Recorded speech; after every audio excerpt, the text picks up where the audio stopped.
Oh, you're lucky. Well, can they do it? Will their fans forgive them? Milli Vanilli is dead, but Rob and Fab want to revive their music career. Everyone thought they knew the Milli Vanilli story. Two guys lip-synced to other people's voices, got caught, and lost their Grammy. If you don't lip-sync right, it's like oil on a fire. So we were like... But in 2024, producer Frank Farian finally told the whole truth before he died. What he revealed wasn't just about fake singing. It was about a machine that used real artists as ghost voices while fake ones got fame. Milli Vanilli. Everybody's faking. The industry knew, the labels knew, and the shocking part? This wasn't Farian's first time. He'd been doing this for decades, and nobody stopped him until it was too late. He was born as Franz Reuther on July 18, 1941, in a small German town called Köln. Right when World War II was turning darker. Bombs were falling, cities were burning, and all of Germany was caught in chaos. Köln wasn't spared. It echoed with sirens, shaking walls, and hunger. That was the world Franz came into, a place where no one felt safe and nothing felt stable. Children born in that time grew up watching buildings collapse and mothers cry. And they learned early that control was everything. For someone like Franz, who never met his father because he died in the war before Franz was even born, that feeling of helplessness stayed buried deep. His mother raised 3 children alone, struggling to survive in a Germany left in ruins. There were no proper schools, no comfort, no guiding hand. Franz never heard his father's voice. He didn't even have memories to hold on to. Just silence. That kind of absence didn't just leave a hole, it rewired how he saw the world. He learned not to rely on others.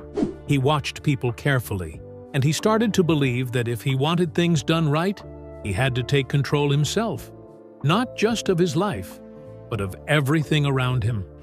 In those gray years after the war ended, between 1945 and 1955, Germany was rebuilding, brick by broken brick.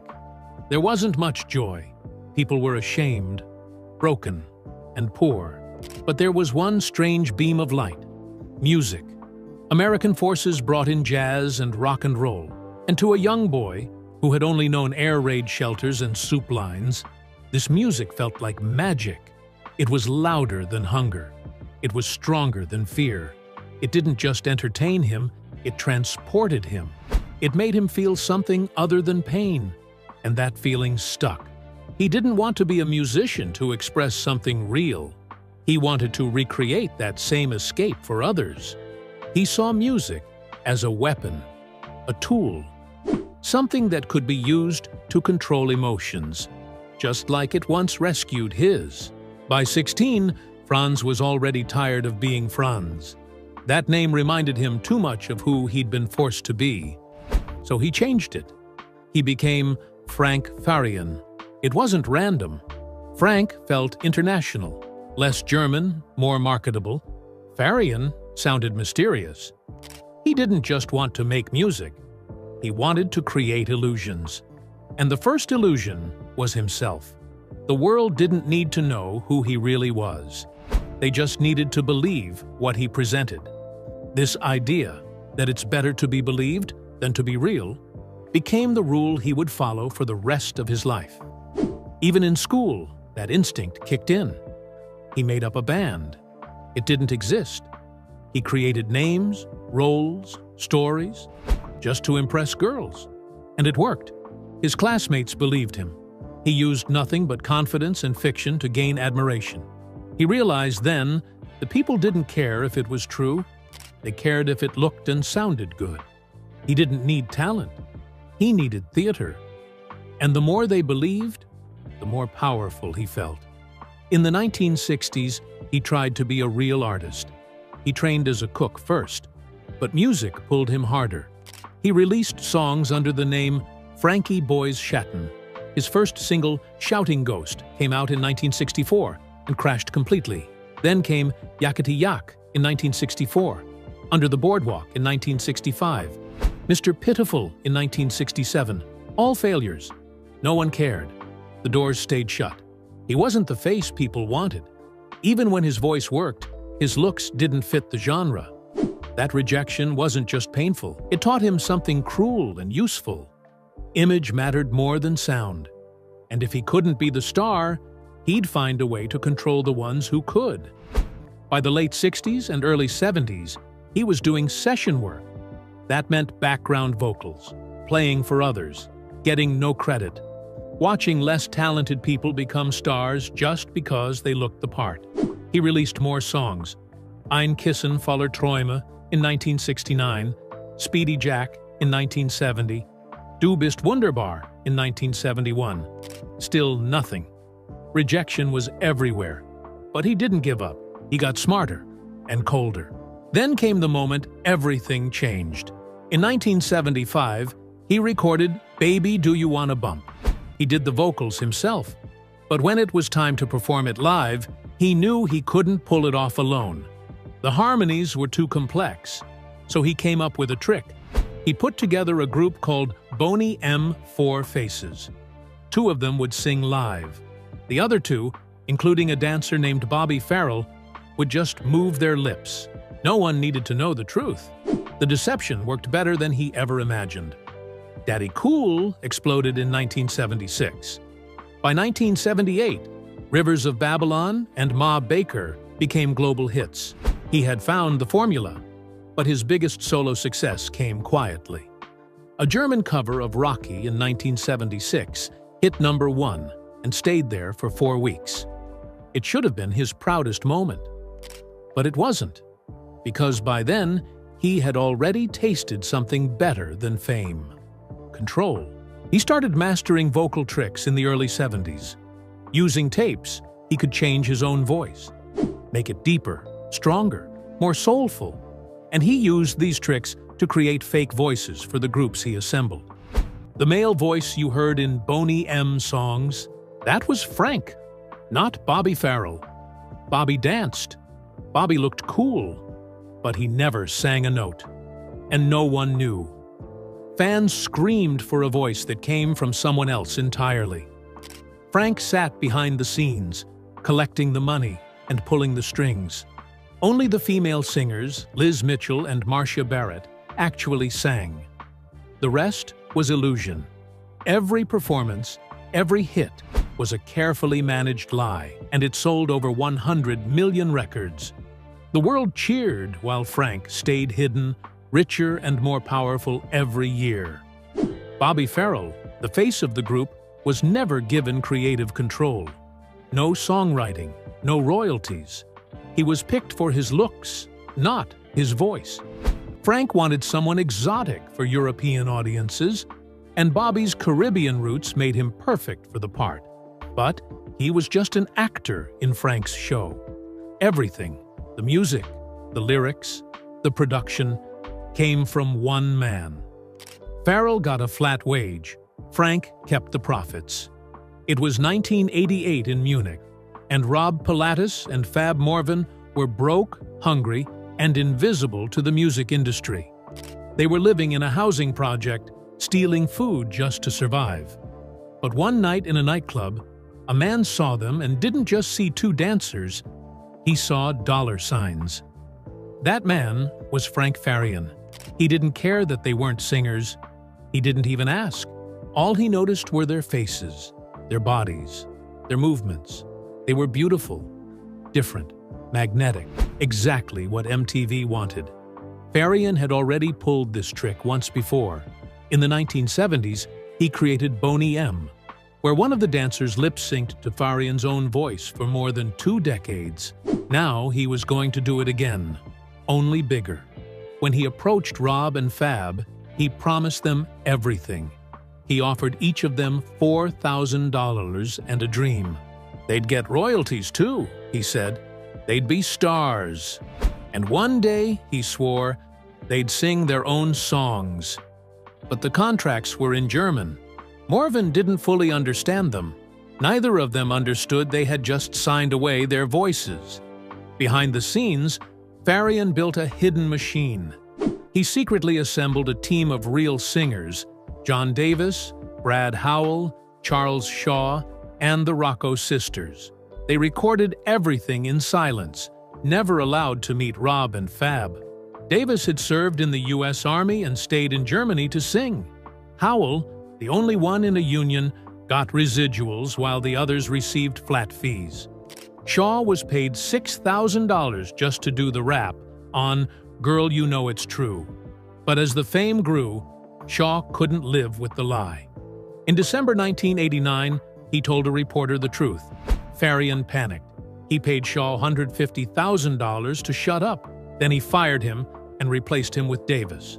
Farian's studio was like a bunker. The real singers worked upstairs. Rob and Fab were kept downstairs near the pool. Sometimes they were brought up for brief fake sessions, just long enough for show. The entire setup was built to keep them in the dark. Linda Rocco remembered how they rushed to record just 4 songs at first. But when Arista Records got involved, everything exploded. A full album was made without Rob and Fab singing a single note, yet their names were on it. The album sold 6 million copies. It gave birth to 3 #1 hits. The world believed it was their voices. Rob and Fab didn't. They kept asking Farian to let them sing. He kept saying no. Still, they clung to hope. They thought maybe on the next tour, maybe on the next album.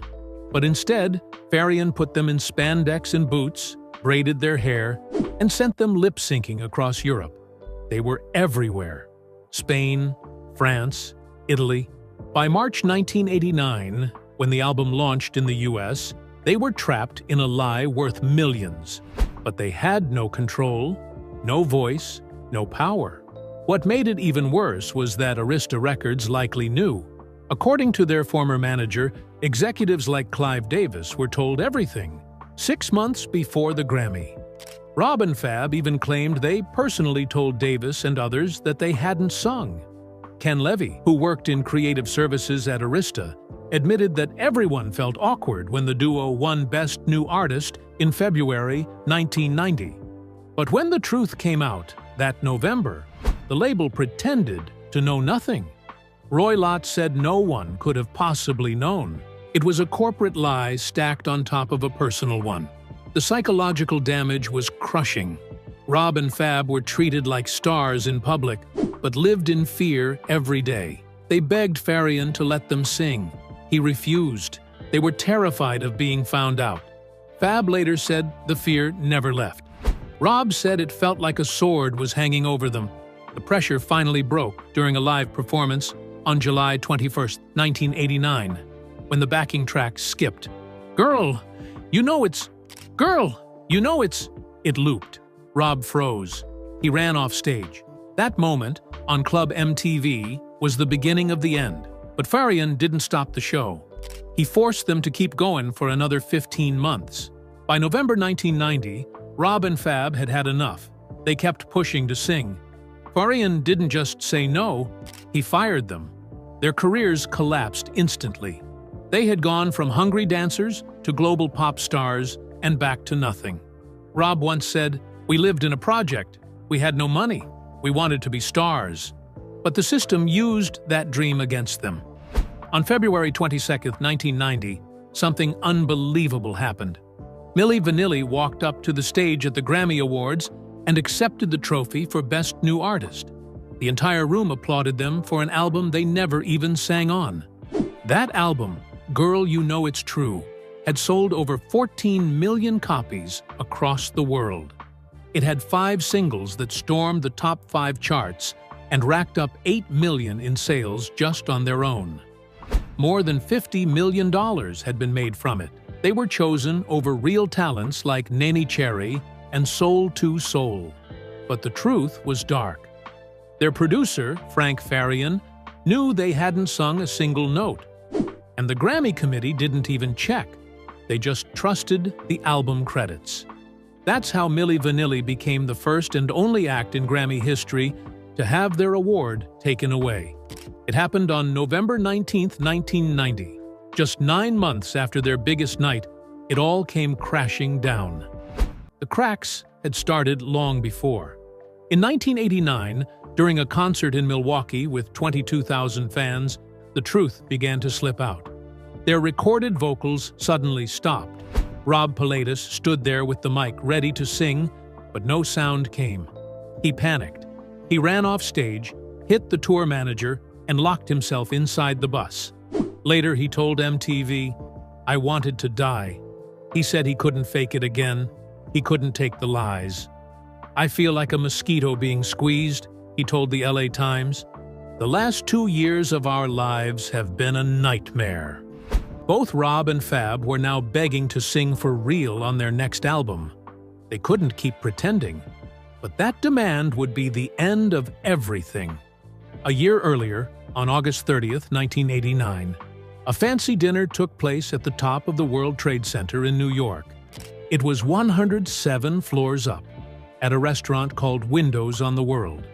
Arista Records executives sat around a table with Rob, Fab, and Farian. They were worried. Every time Rob spoke with his thick German accent or Fab with his French one, reporters grew suspicious. No way these guys sang that, they thought. Clive Davis, the Arista president, even suggested hiring a dialect coach. That's how fake the whole image was. They needed them to sound American, just to keep the act going. Farian didn't care about who they were. He believed their accents alone could ruin the entire illusion. So Arista paid for speech coaches to travel with them on tour. Everyone at that table knew the truth was dangerous. Behind the scenes, things got even uglier. That same dinner wasn't just about coaching voices. According to their former manager, Todd Headley, it was crisis control. If Arista hadn't already known the guys weren't the real singers, they definitely realized it that night. From then on, meetings were held in secret. They signed confidentiality deals. They prepared for the worst. Farian flew in and out of Los Angeles for hush-hush talks with big execs.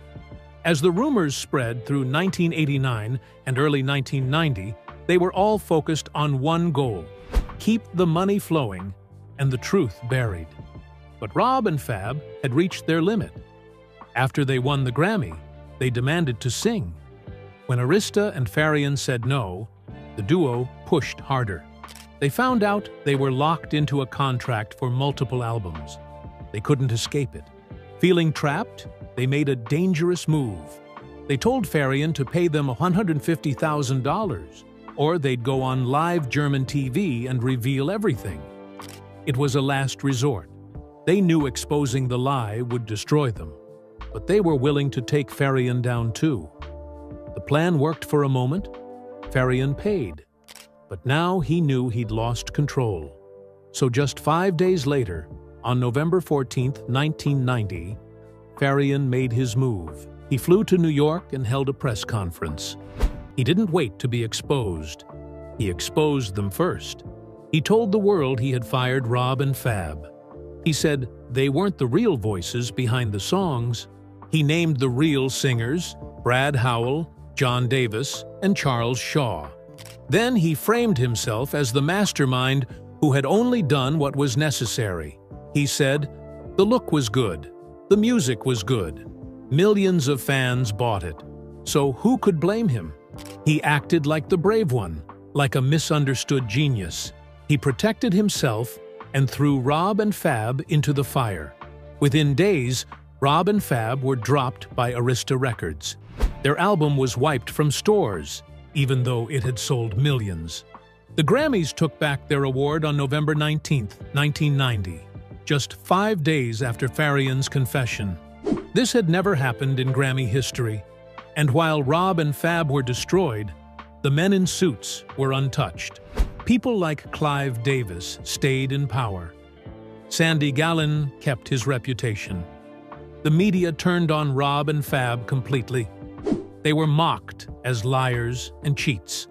But nobody talked about the record labels, the managers, the executives who built and protected the fraud. They were the real architects, and they all walked away clean.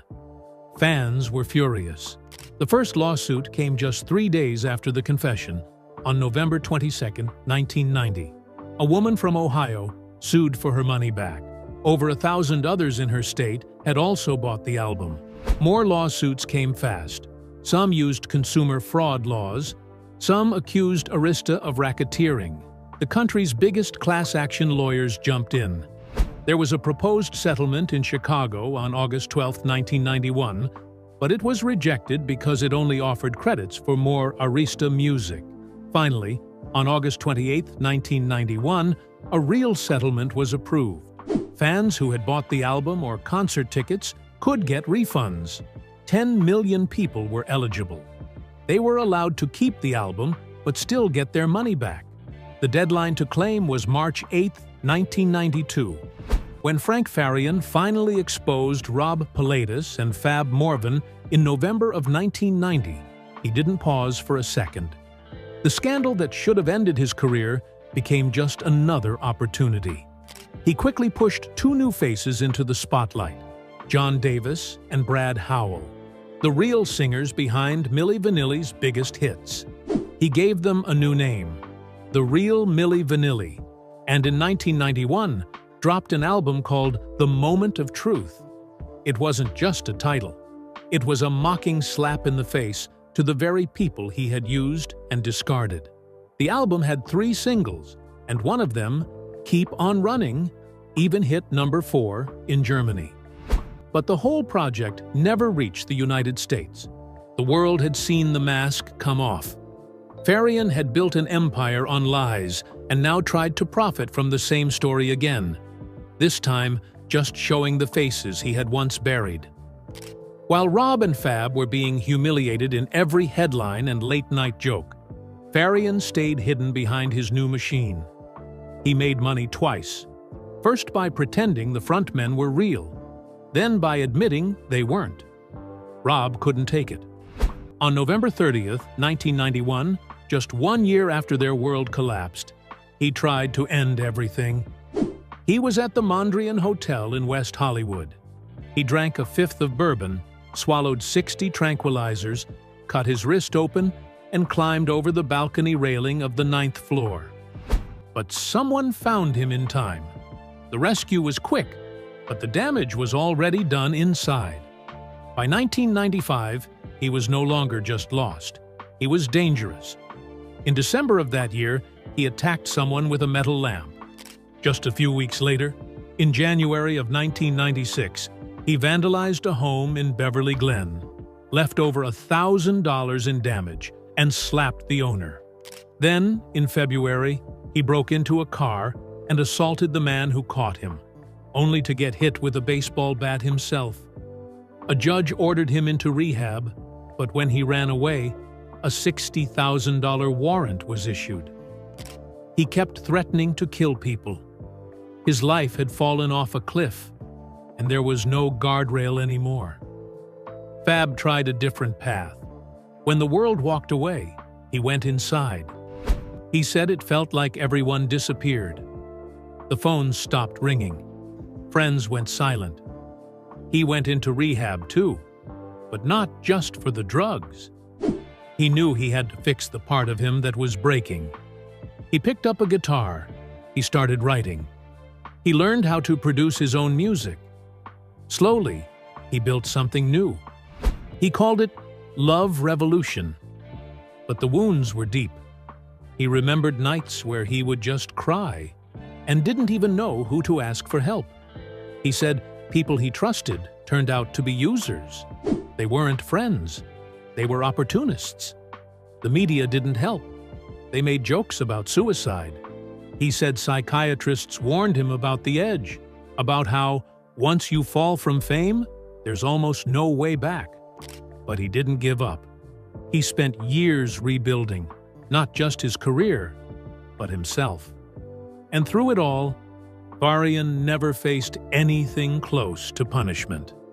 Rob and Fab were hit with 26 lawsuits in the US alone. They lost their Grammy. They lost their future. But Farian just kept working. He moved on to other acts, other projects. In the mid-90s, he was behind La Bouche and Le Click, churning out more Eurodance hits using the same formula. He had already produced Meatloaf's Blind Before I Stop back in 1986, and he didn't stop there. Through the late 90s, he worked with a Latin pop group called No Mercy. In 1997, he helped produce Tick Tick Tack. While Rob's life collapsed and Fab fought just to survive, Farian kept making music and money. He never faced criminal charges. He never paid any major fines. He kept the rights to Milli Vanilli's recordings and earned royalties for decades. He played the game better than anyone else, and the industry let him. But Rob never recovered. In 1998, everything caught up to him. He died of an accidental drug overdose. The exact day wasn't made public, but what mattered was the finality of it. He had been trying to come back. He and Fab had started working on a new album together called Back and in Attack, but it was never released. Fab remembered the last time he saw Rob. It was on Sunset Strip in Los Angeles.